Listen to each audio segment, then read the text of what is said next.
Let's try the microphone.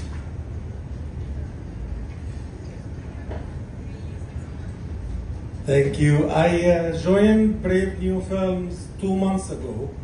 They were already at the editing stage. Since I joined, I was doing distribution and outreach on their behalf. But the content itself, it came from those journalists' own work as journalists.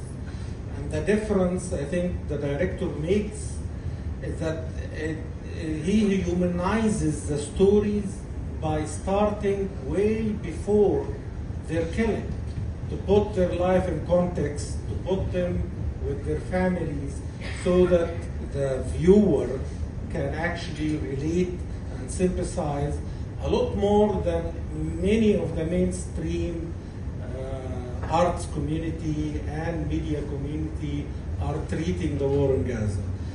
So the three cases basically represent, at a certain point, the work that was done by independent, local Palestinian journalists.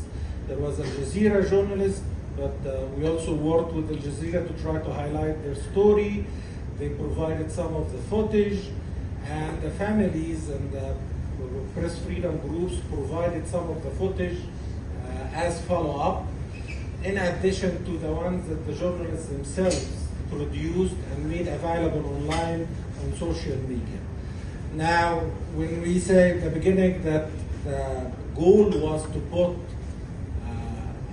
a face on a policy, that is what the trajectory of the story, by picking each case individually and making it a standalone call for action.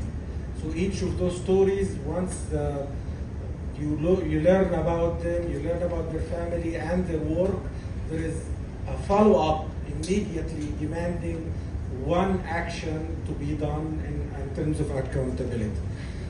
I want to also say that big part of why this is different is that it was released first in Palestine on Sunday, on air, in person, and online. The two partners group in Gaza, the surviving colleagues of the journalists, showed up in person, 25 of them, and also made a Zoom release of the film online. And even though we've agreed that we're going to shoot it just virtually, people couldn't miss the chance to go in person, make copies of the actual file so that they can share it with their friends, their family, because there may not be another chance to get electricity or to get an internet connection. I'm also thankful for dozens more who've shown up in screenings in person in the Palestinian Red Crescent in Nablus, along with our partner Palestiniat.